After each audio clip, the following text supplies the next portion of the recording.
The foothills of the Black Mountains in southern Wales are a magical place.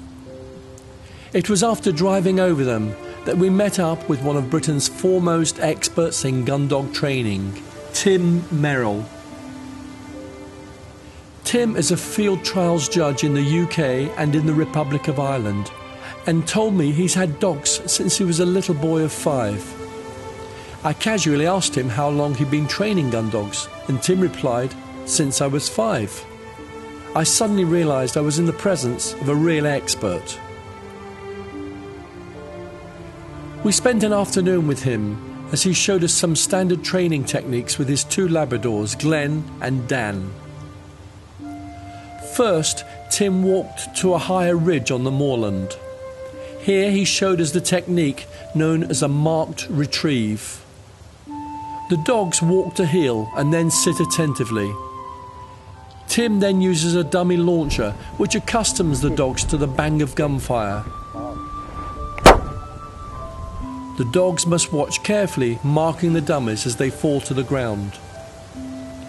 Tim then does what is called casting out, where his 3-year-old Glenn is pointed on the right line to follow.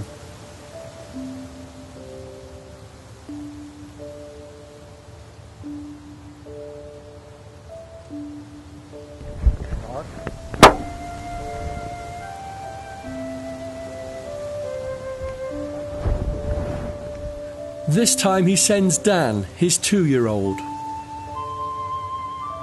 When the dog is initially not in the right area, Tim uses a specific whistle command to call the dog's attention so that he can indicate a direction to take.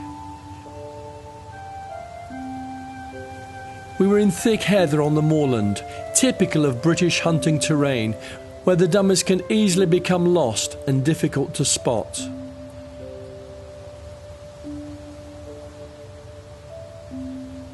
The next technique is called a blind retrieve. For this, Tim goes to another part of the heath and instructs the dogs to wait.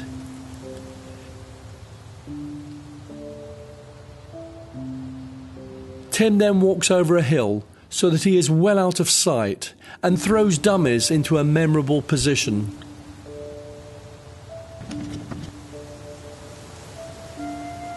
When he collects the dogs one at a time, they have no visual marking of where the dummies are and have to rely solely on Tim's commands.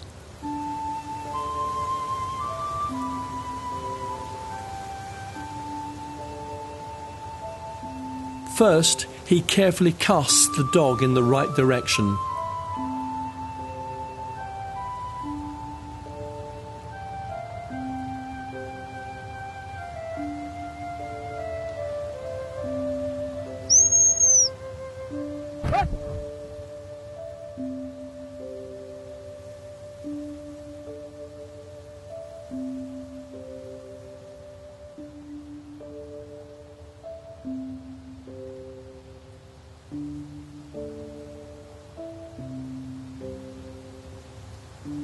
Tim does the same exercise with the second dog.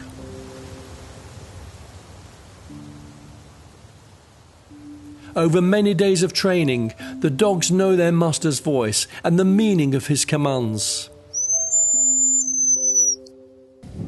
Get on!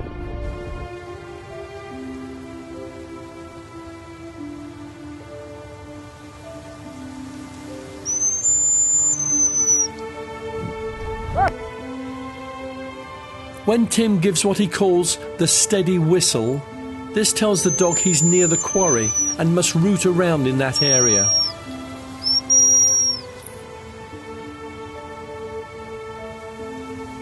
I noticed that Tim's Labrador tails were wagging all day.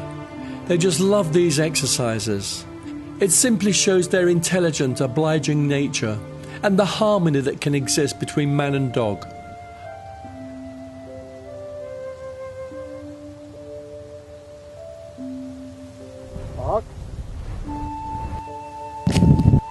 The third technique is called the long memory retrieve. Initially, Tim gets the dogs to mark a particular spot where he throws the dummies to.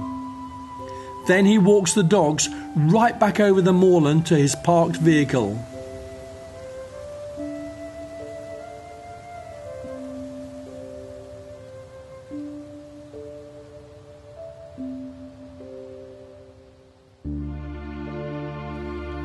Tim then casts one of the dogs out to retrieve the dummy.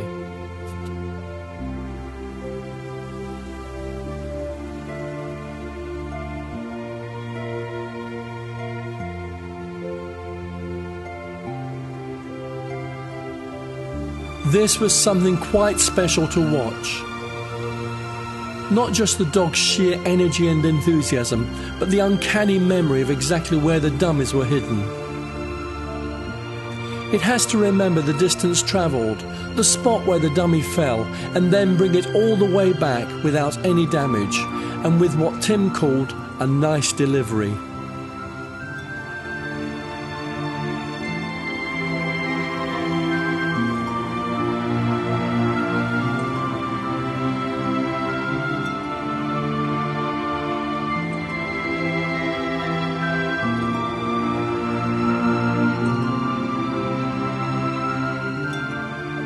The day we spent with Tim and his two dogs, Glenn and Dan, was very special.